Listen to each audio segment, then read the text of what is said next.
오늘 아침에 저희 집사람이 우리 교회 단체 카톡방에 귀한 사진을 하나 올렸어요.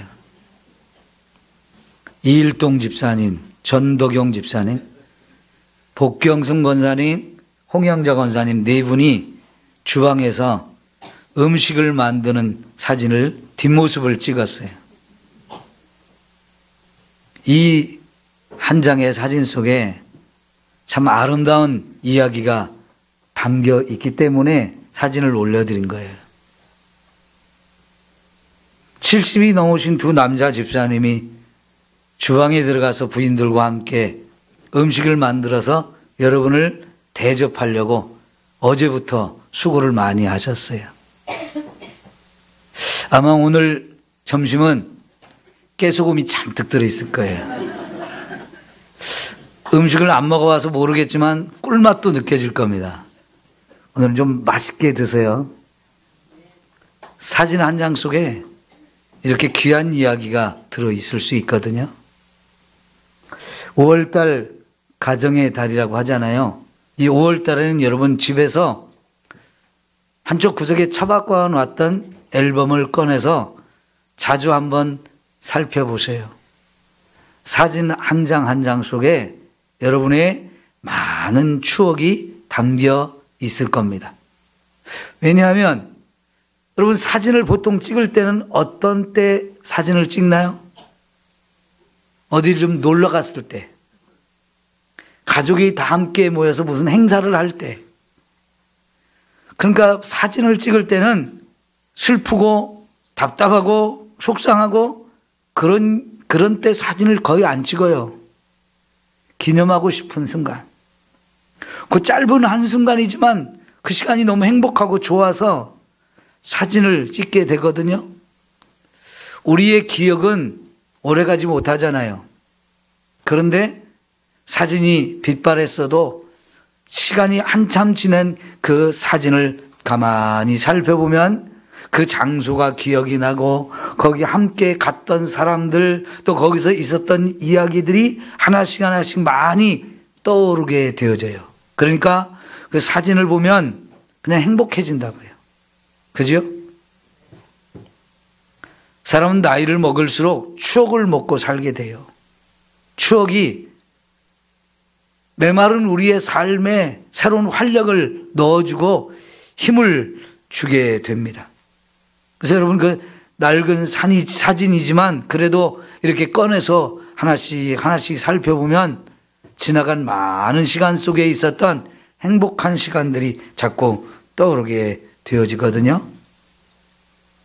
지나간 시간만 그렇게 행복한 걸로 행복하지 마시고 남아있는 여러분의 시간도 좀 더 행복을 가꾸고 그 행복을 좀 누리면서 살아가면 좋겠습니다. 그러면 시간이 지나서 여러분이 이 세상을 떠나고 여러분의 자녀들이 여러분을 생각할 때 또 앉아서 그때 아버지는 어땠다, 그때 우리 어머니는 또 어땠다 하면서 그 아버지 어머니를 떠오르면서 행복한 이야기를 주고받게 되어질 것입니다. 그러면 저와 여러분의 삶도 우리가 이 세상을 떠날 때 미련이 없고 후회하지 않을 겁니다. 행복한 가정, 건강한 가정을 여러분이 세워나가고 거기서 진짜 서로 사랑하고 행복하게 누리며 남은 여러분의 시간이 그렇게 지나가기를 소망합니다. 오늘 말씀이 유대인들이 자기 자녀들에게 또 백성들에게 행복한 가정, 건강한 가정이 어떻게 세워지는지 그 비결을 가르쳐주는 말씀이거든요. 한마디로 여호와를 경외하라는 것입니다. 이런 사람이 진짜 복을 받게 되고 복을 누리는 행복한 사람이라고 이야기를 합니다. 볼륨을 조금 줄여주세요. 여러분 이 말씀은 시편 1편의 주제이기도 한데요. 시편 1편은 복 있는 사람은 이렇게 시작하죠. 그러면서 여호와의 율법을 즐거워하고 그 율법을 주야로 묵상한다.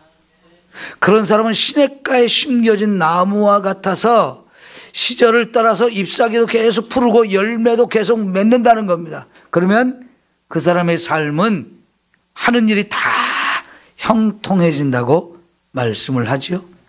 그런데 세상에는 이런 복이 있는 사람들만 있는 게 아니고요, 악인들도 많다는 겁니다. 악인들의 삶은 어떻다고요? 바람에 나는 겨와 같다 그랬습니다. 의인들의 삶은 여호와께서 인정하시지만 악인들의 삶은 하나님 앞에 설 수가 없어요. 망하게 되어진단 말입니다. 그래서 진짜 여호와의 율법을 즐거워하며 그를 경유하며 살면서 하나님이 주신 복을 누리면서 살라고 가르쳐 주거든요. 이게 시편 전체의 주제이고, 그래서 시편 많은 곳에 이렇게 여호와를 경유하라, 그러면 하나님이 너를 축복하신다, 이런 이야기를 계속 담고 있는데요. 시편은 유대인들은 하나님을 믿고 살면서 느끼는 희노애락을 다 담고 있어요. 그러니까 신앙이 생활 속에서 구체적으로 어떻게 적용되어야 되는지를 다양한 이야기, 다양한 사람들이 이렇게 시를 써서 표현하고 있거든요. 오늘 말씀은요, 한 가정을 세워가려고 정말 애를 쓰고 있는 한 가장이 주제입니다. 그 가정이 열심히 일을 해서 땀을 흘리고 수입을 벌어들여서 가족들이 함께 한 상에 둘러앉아서 함께 사랑하면서 맛있는 음식을 먹고 있는 장면이 잘 그려지지 않아요? 행복한 가정, 건강한 가정을 우리에게 보여주고 있습니다. 그런데 이것은 일찍이 신명기서의 주제이기도 합니다. 여러분, 신명기 하나님께서 수많은 말씀, 율법을 주시고 나서 마지막에 뭐라고 합니까? 이 말씀대로 살면 하나님이 너에게 복을 주신다. 그러나 말씀대로 살지 아니하면 어마어마한 저주도 받게 되어진다. 어느 걸 선택할 것이냐, 그건 너희들의 책임이다. 이렇게 가르쳐 주잖아요. 이렇게 모세 오경이 끝이 나고 나서 이스라엘의 수많은 역사 가운데 이들은 이제 모세 오경의 말씀을 가지고 과연 얼마만큼 신실하게 신앙생활을 하느냐, 이게 이제 구약 성경의 전체 내용이라고 볼 수가 있을 것입니다. 여러분, 행복한 가정, 건강한 가정 어떻게 세워지느냐? 여호와를 경유함으로 그런 가정이 될 수 있다라고 가르쳐 주고 있습니다. 왜 그럴까요? 이 세상 모든 만물을 창조하신 분이 하나님이신데 그 하나님께서 우리 인간을 가장 존귀하게 지으셨습니다. 그런데 그 인간이 살아갈 때 하나님은 남자와 여자로 만들고 그 남자와 여자가 만나서 가정을 이루게 하셨어요. 그러니까 그 가정을 최초로 만들고 그 가정에 부부를 짝 지어주고 거기에 자녀들을 낳아서 기르게 하는 이런 가정을 만드신 분이 하나님이셔요. 그 하나님을 우리의 가정의 주인으로 모시고 그 하나님 말씀대로 사는 것, 그것이야말로 가정의 원리이고요. 그렇게 만든 가정, 그렇게 살아가는 가정, 하나님이 정말 축복하시는 게 당연하죠. 그래서 하나님을 우리 가정의 주인으로 모셔야 되고 그분의 말씀을 따라 살아갈 때 그것이 하나님을 경유하는 것이고 그런 가정이 건강한 가정, 행복한 가정이 될 수 있다고 말씀을 하시는 겁니다. 그래서 부모가 먼저 하나님 말씀 따라 살려고 애를 쓰면서 자녀들에게도 계속 그것을 가르쳐서 온 가족이 함께 말씀을 따라 살아간다고 하면 하나님이 그 가정을 책임져 주시고 그 가정에 많은 복을 주시는 것 당연하지요. 그래서 오늘 말씀도 1절과 4절에 여호와를 경유하는 자에게는 하나님이 복을 주신다 말씀하시고 여호와를 경유하는 자는 이같이 복을 받는다라고 두 번이나 강조를 하고 있어요. 우리가 128편을 읽었는데 127편을 한번 보십시오. 127편 뭐라고 시작합니까? 여호와께서 집을 세우지 아니하시면 세우는 자의 수고가 헛되며 여호와께서 성을 지키지 아니하시면 파수꾼에 끼어 있음이 헛되도다. 여러분이 여러분의 가정을 세우려고 얼마나 많은 수고를 하고 있습니까? 그런데 내가 그 가정을 세우려고 헛수고하지 말라는 겁니다. 물론 우리가 가정을 세우기 위해서 우리의 노력도 필요하지만 진짜 우리 가정을 세워주시는 분은 하나님이라는 거예요. 하나님이 세워주지 아니하시면 우리가 수고하는 모든 것이 다 헛되게 되어진다는 거예요. 헛수고를 하게 되어진다는 겁니다. 파수꾼이 깨어서 성을 지킵니다. 파수꾼은 밤에 잠을 자지 않고 성을 지켜야 될 책임이 있어서 밤새 졸리운 눈을 깨우면서 성을 지켜야 됩니다. 보초가 이렇게 서로 경계 근무를 서면서 자꾸 교대를 해서라도 한순간이라도 지키는 사람이 없이는 안 되고요. 계속 깨어 지켜야 됩니다.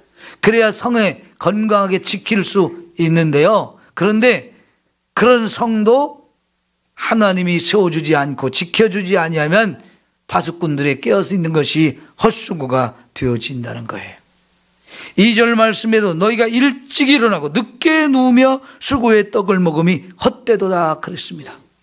여러분 정말 자는 시간을 줄이면서 새벽 일찍 일어나고 밤 늦게까지 일하면서 그렇게 수고해서 떡을 먹고 산다 할지라도 그런 수고도 헛될 수 있다는 겁니다. 그러니까 우리 가정을 하나님을 경외하면서 하나님이 축복해 주시라고, 하나님이 책임져 주고 돌봐주고 지켜주시라고 이렇게 할 때에 하나님이 정말 우리의 가정을 아름답게 세워주신다라고 말씀하지 않습니까? 여러분, 하나님이 우리 가정의 주인이 되게 하셔야 돼요. 그래야 하나님이 저와 여러분의 가정을 행복한 가정으로, 건강한 가정으로 세워주실 수 있는 거지요. 여러분의 수고가 헛되지 않았으면 좋겠어요. 정말 많이 수고를 하는데 그 수고가 헛된다고 하면 그것처럼 인생에 허망한 게 있을까요?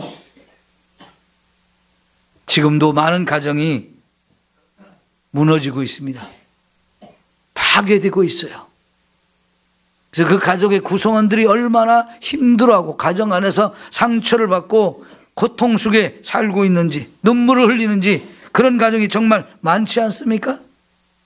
하나님이 저와 여러분의 가정을 지켜주셔야 한다라고 말씀을 하십니다. 하나님을 경외하십시오. 그리고 그 말씀대로 사십시오. 그러면 분명히 복을 주십니다. 어떤 복을 주신다고 말씀하십니까? 내가 수고한 대로 먹을 것이다 그랬어요. 여러분, 하나님이 저와 여러분에게 다 달란트를 주셨잖아요. 그 달란트가 있기 때문에 저와 여러분이 일터에 나가서 일할 수 있는 거예요. 그리고 또 우리가 거기서 열심히 일을 하게 되면 때가 되면 월급을 착착 주잖아요. 그래서 그 월급을 가지고 한 가족이 먹고 사는데 저와 여러분이 그런 수고할 수 있는, 일할 수 있는 달란트를 주시고 일터를 주시고 거기서 수입이 들어온다는 것 참 감사하고 아름다운 일이잖아요. 이게 하나님의 주신 은혜요 축복인 줄 믿습니다. 일할 능력이 없다. 능력이 있어도 직장이 없다. 직장에서 일했는데 월급을 못 받는다. 좀 적게 받는다. 그럼 우리가 살아가는데 그만큼 힘들고 어렵거든요. 하나님은 저와 여러분이 건강한 가정, 행복한 가정이 되게 하기 위해서 거기 필요한 물질을 공급해 주시는데 우선 우리가 일할 수 있는 능력도 주시고 일할 수 있는 직장도 주시고 거기서 적당하게 또 수입을 주시니 얼마나 감사합니까? 이 하나님이 주신 은혜요 축복인 줄 믿습니다. 여러분, 그 모든 것이 하나님의 은혜인 것을 진정으로 인정하시고 감사하십시오. 거기서부터 저와 여러분의 삶은 기쁨이 있고 감사가 있고 은혜가 넘치는 역사가 있게 되어질 줄 믿습니다.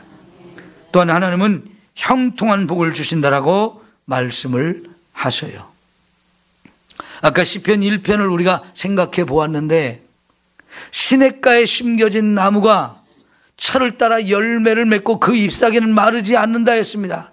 그리고 그가 하는 일이 다 형통한다고 그랬습니다. 이게 복 있는 사람, 하나님이 정말 축복하시는 사람의 삶인데요. 우리가 열심히 일을 하면서 우리의 삶이 형통해야 되잖아요. 하는 일이 잘 되어야 하잖아요.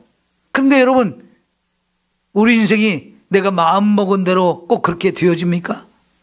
마음먹은 대로 안 되는 일도 너무나 많잖아요. 그때마다 한숨 쉬고 답답하고 속상하고 화가 나는 일이 좀 많습니까? 여러분, 그런데 저와 여러분이 형통하는 것, 그것도 하나님이 보장해 주셔야 되어지는 거지요. 내가 잘났고 내가 능력 있고 내가 열심히 해서 된다. 예, 그런 부분도 있습니다. 그러나 하나님이 저와 여러분의 길을 막으면 결코 아무것도 되어지지 않습니다. 길을 열어주셔야 됩니다. 울퉁불퉁한 우리의 삶을 평탄하게 해주셔야 됩니다. 그리고 만나는 사람들을 잘 만나게 하시고 하는 일이 잘 되어지도록 하시는 것도 하나님이 축복해 주셔야 되어지는 거거든요. 뜻하는 대로 안 돼서 막 답답하다고 속상하다고 마음 아프다고 눈물 흘리고 답답한 사람들 얼마나 많은가 한번 생각해 보세요. 형통함의 축복, 그것도 하나님이 주시는 축복입니다. 세 번째로는 하나님은 부부가 서로 사랑하게 하시고 자녀들을 번성하게 하시는 이런 축복을 주십니다. 특별히 오늘 말씀의 3절에 보면 내 집 안방에 있는 내 아내는 결실한 포도나무 같으며 내 식탁에 둘러앉은 자식들은 어린 감람나무 같으리로다 그랬어요.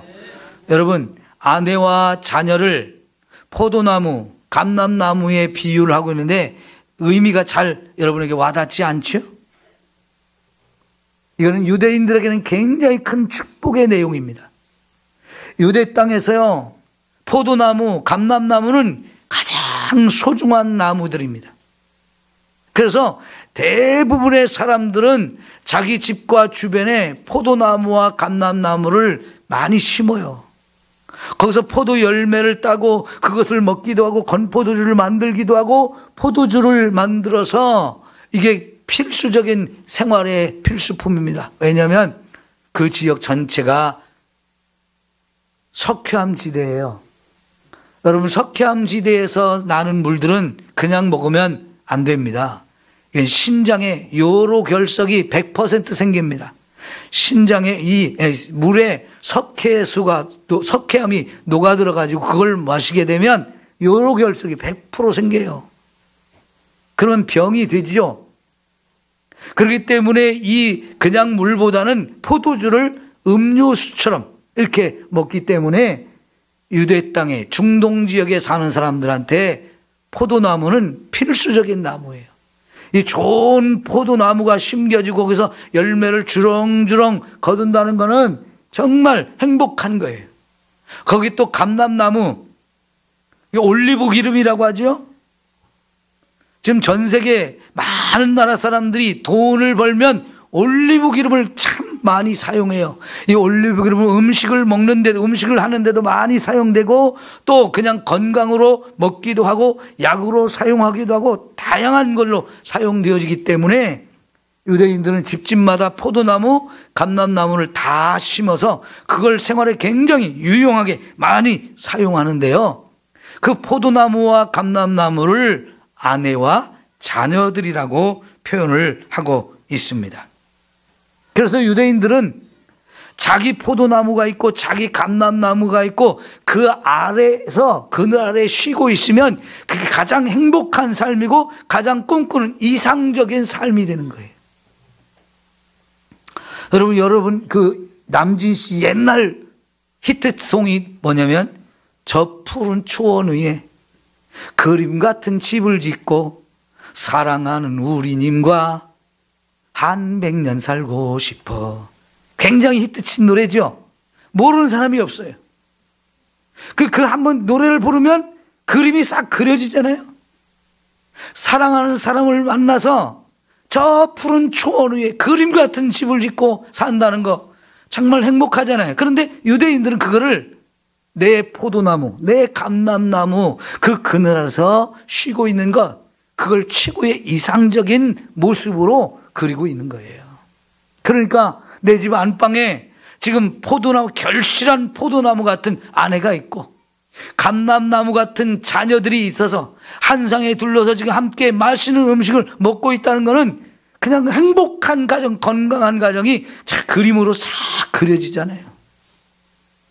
이런 가정을 하나님께서 세워주겠다라고 말씀을 하시는 겁니다.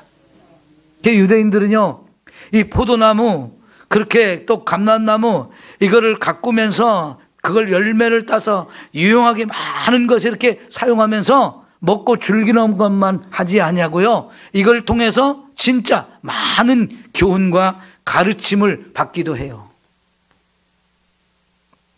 예수님께서 나다나엘이라는 제자가 처음 자기를 만나러 왔을 때 뭐라고 하셨냐면, 네가 무화과 나무 아래에 있는 걸 내가 보았다라는 말씀을 하셨어요. 그러니까 나다나엘이 깜짝 놀라거든요. 나다나엘이라는 이 사람 예수님 만나기 전에 자기 무화과 나무 그늘 아래에 앉아 있었어요. 그걸 예수님이 보았다는 겁니다. 근데 그 사람은 그 무화과 나무 아래서 뭘 꿈꿨느냐면 행복한 삶, 가정적으로, 국가적으로 정말 그런 삶을 꿈꾸고 있었어요. 그런데 그 나라, 그 시대가 그런 삶을 살지 못하는 시대였어요. 왜? 로마에게 나라를 뺏기고 식민지 생활을 하니까 이게 너무 힘든 거예요. 그럼에도 불구하고 자기가 무화과 나무 아래 앉아서 내 가정이 정말 행복한 가정이 되었으면 좋겠다. 이 나라가 빨리 독립을 자체해서 이 나라가 정말 평안한 나라가 되고 온 국민이 이렇게 평안을 누리며 살았으면 좋겠다. 이걸 꿈꾸고 있었거든요. 근데 그걸 예수님이 보았어요. 그 나다나엘이 꿈꾸고 있는 것이 무엇인지를 예수님이 보고 그를 제자로 받아들인 거거든요. 여러분, 그래서 유대인들은 이렇게 무화과 나무 또 포도나무 하면 많은 것을 깨닫게 되어져요. 자기들의 최고 행복한 삶을 꿈꾸기도 하는 거지요. 저희 집의 어린 시절에는요, 저희 집 뒷곁에 7그루 밤나무가 큰 게 있었어요. 근데 그 밤나무는 제가 우리 집을 생각할 때 최고의 자랑거리였어요. 동네가 굉장히 큰 동네지만 그렇게 좋은 과일나무가 있는 집들이 없었어요. 저희 집 밤나무는 알이 굉장히 굵고 맛있었습니다. 저는 그 밤나무를 통해서 사계절을 다 생각해요. 봄이 되면 밤꽃 향기가 얼마나 좋습니까? 여름이 되면 그 우거진 나무 그늘 아래에 누워서 낮잠을 자기도 하고요, 배를 깔고 누워서 숙제도 하고요, 아니면 친구들이 와서 밤나무 그늘 아래에서 바둑을 두다가 또 더우면 시냇가로 목욕을 하러 가기도 하고요, 가을이 되면 그렇게 알알이 익은 이 밤송이를 따서 밤들을 막 추수하는 그런 모습들, 그리고 이웃들에게 조금씩 나누어주면 그들이 좋아하는 모습들, 겨울이 되면 저정한 그 알밤들을 꺼내서 아궁이에 구워서 군밤을 먹던 이런 순간들이 다 행복한 순간이잖아요. 저는 그 밤나무를 생각하면 그 어린 시절에 행복했던 순간들이 참 많이 떠오르게 되어지거든요. 이게 유대인들이 포도나무와 무화과 나무를 생각하면서 그리는 여러 가지 많은 행복한 순간들을 생각하게 하는 거예요. 여러분, 요한복음 15장에 보면 예수님께서 나는 참 포도나무여 너희는 가지니 내 아버지는 농부라, 이런 말씀으로 요한복음 15장이 시작합니다. 그런데 이 말씀을 하신 배경이 바로 무화과 나무, 포도나무를 놓고 유대인들이 그렇게 생각하는 이런 많은 아름다운 추억을 담고 있는 이야기거든요. 그 예수님이 자기는 참 포도나무라고 말씀하시고요, 예수님을 믿는 모든 사람들은 다 그 포도나무에 붙어있는 가지라는 겁니다. 근데 그 가지가 열매를 많이 맺어야 되는데 열매를 많이 맺게 하시는 분이 농부이신 하나님, 하나님께서 계속해서 이 포도나무 가지치기를 하면서 많은 열매가 맺도록 돌봐주시기 때문에 이 가지마다 주렁주렁 많은 열매를 맺고 있는 모습을 우리가 그림처럼 그려보고 상상할 수 있는 이야기거든요. 여러분, 가지가 포도나무에 붙어 있어야 되잖아요. 그러면 포도나무로부터 이 가지가 필요한 생명의 모든 것, 수분이나 양분이나 열매를 맺는데 모든 것들을 다 공급해줘요. 그럼 만일 이 가지가 포도나무에서 딱 잘리는 순간 생명은 날아가는 거예요. 죽은 거예요. 거기서는 아무것도 기대할 수가 없어요. 그래서 우리가 예수님을 믿으면서 예수님에게 딱 붙어 있는 것, 이게 너무너무 중요하다고 말씀하시고, 거기에 또 하나님 아버지께서 이 가지의 열매가 많이 맺도록 농부의 역할을 하면서 잘 다듬어주고 더 가꾸어주고 돌봐주 역할을 하신다는 겁니다. 기가 막힌 이야기잖아요. 그러니까 여러분, 하나님을 경외하는 것, 이게 얼마나 귀한 축복인지 저와 여러분에게 가르쳐주는 이야기이지요. 부부간에 서로 사랑할 수 있다는 것, 또 존중할 수 있다는 것, 부모와 자녀 사이에 정말 사랑으로 함께 하나가 되어서 서로 행복을 누리며 산다는 것, 얼마나 아름다운 이야기인가요? 사람들이 넷플릭스라고 하는 이 프로그램에서 폭삭 속았수다, 이 드라마가 참 재미있다고 하도 얘기를 해가지고요, 딸한테 부탁을 해가지고 공유해서 이제 한번 봐봤어요. 4대에 걸친 한 가족의 이야기거든요. 그것도 저 제주도를 배경으로 해서 주어지는 배경이니까, 여러분, 지금부터 4대 거슬러 올라가면 참 어려운 시대잖아요. 조선이 망하고 일본에게 나라를 뺏긴 식민지 시대, 그리고 6.25를 거쳐서 새마을 운동을 거쳐서 민주화가 되고 지금에 이르기까지의 긴 한 100여 년간의 역사를 4대 가정을 통해서, 4대 이르는 한 가정을 통해서 보여주는데 참 아름다운 이야기. 많은 사람들이 눈물을 흘리면서 보았다고 얘기를 해요. 그러면서 꼭 하는 말이, 내 남편이 관식이 같았으면. 관식이는 그 드라마의 주인공입니다. 정말 무쇠같이 우직하고 든든한 남편, 자녀들을 정말로 사랑하고 아끼는 아버지, 그 모습이에요. 폭삭 속았수다, 이 말은 제주도 방언인데요, 정말 수고 많았습니다 하는 뜻이에요. 그냥 우리가 생각할 때 폭삭 속았수다 그러면 뭐야 이거, 이상한 느낌이 드는 것인데 사실은 그 의미가 정말 수고 많았습니다 라고 하는 그런 의미거든요. 예. 한 가정을 제대로 세워가려면요, 그 가정을 이루고 있는 사람들이 수고가 정말 많이 필요해요. 근데 그렇게 수고해도 행복을 누리지 못하는 순간이 너무나 많아요. 그런데 정말 가족의 구성원들이, 젊어서는 부모가, 또 나이가 드시면 자녀들이 부모를 또 섬기면서 그렇게 서로 사랑하는 가정이 되어야 진짜 죽는 날이 될 때까지 행복한 거 아니겠어요? 오늘 또 여러분의 가정을 아름답게 세우기 위해서 정말 많은 수고를 하고 계신데요, 그 수고가 헛되지 않아야 돼요. 그러려면 여호와를 경외하십시오. 하나님이 저와 여러분의 가정의 주인이 되게 하십시오. 그리고 하나님 말씀을 따라 살아가십시오. 그러면 하나님 분명히 저와 여러분의 가정을 축복하십니다. 마지막 부분에 보면 갑자기 내용이 이상하게 다른 길로 가는 것 같아요.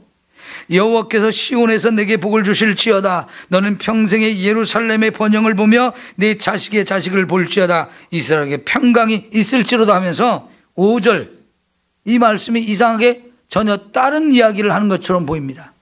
왜냐하면 이 말씀은요, 어느 때 부르던 찬송이냐, 예루살렘으로 올라가면서 부르는 노래인 겁니다. 이것을 순례자의 노래라고 하는데요. 많은 유대인들은요, 명절 때가 되면 다 예루살렘으로 올라갑니다. 거기 함께 모여서 온 백성이 같이 성전에 모여서 예배를 드리고 절기를 지키거든요.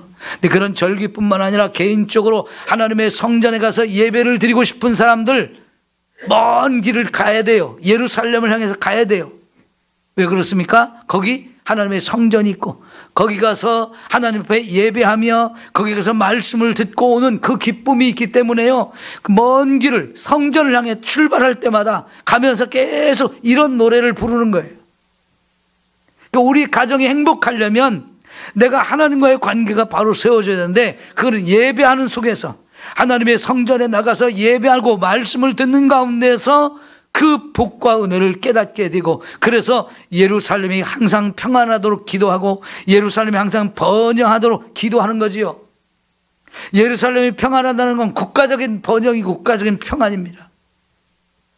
이것은 오늘날로 말하면 교회를 말하기도 하고 우리의 국가를 말하기도 하는데요, 여러분, 건강한 가정들이 많아야 교회도 건강합니다. 건강한 교회들이 많아야 국가적으로도 건강합니다. 그러니까 가정과 교회, 국가는 다 연결이 되어 있어요. 저와 여러분이 열심히 예배 자리에 나와서 하나님께 열심히 예배하고 말씀을 잘 배우고, 그래서 하나님을 경외하는 것이 정말 하나님이 축복하는 가정이 되는 비결이구나, 이걸 깨달아서 나 그렇게 살아봐야 되겠다, 그렇게 해봐야 되겠다 결단을 하고 하나씩 하나씩 우리가 노력을 한다고 하면 분명히 하나님이 저와 여러분을 놀랍게 축복하시는 은혜가 골고루 임하게 되어질 줄 믿습니다. 내 자식의 자식을 볼지어다, 이렇게 말하잖아요. 내가 믿는 하나님을 우리 자녀들이 믿고 그 자녀가 믿는 하나님이 또 손자 손녀에게도 계속 이어져서 한 교회 안에 3대 4대가 함께 모여서 예배를 드릴 수 있다고 하면 얼마나 귀한 축복이에요. 그런 교회, 건강한 교회죠. 나만 복을 누리는 게 아니고 나 때문에 내 자녀들도 그 자손들도 계속 복을 누리며 가는 이런 복된 가문을 이룬다는 거, 하나님 안에 있으면 얼마든지 저와 여러분이 누릴 수 있습니다. 다시 한번 기억하십시오. 하나님을 경외합시다. 하나님 말씀으로 우리 가정을 세우십시다. 하나님이 여러분의 가정을 축복하십니다. 책임져 주시고 지켜주십니다. 여러분의 자녀들까지도 그 복을 누리게 하십니다. 기도합시다. 하나님 아버지, 감사합니다.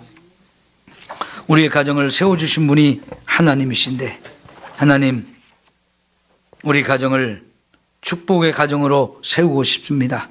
함께 행복을 누리고 싶습니다. 좋으신 하나님, 이제 우리 가정으로부터 하나님을 경외하게 하옵소서. 하나님이 주신 말씀을 따라 가정을 세우고 그 말씀이 차고 넘치는 가정 되어지게 하소서. 우리 자녀들을 믿음으로 잘 양육해서 언제까든지 하나님을 경외하며 하나님 말씀 따라 살아가는 우리 자녀들 되어져서 자손 대대로 이런 복을 누리며 살게 하여 주옵소서. 예수님의 이름으로 기도하옵나이다. 아멘. 찬송합니다.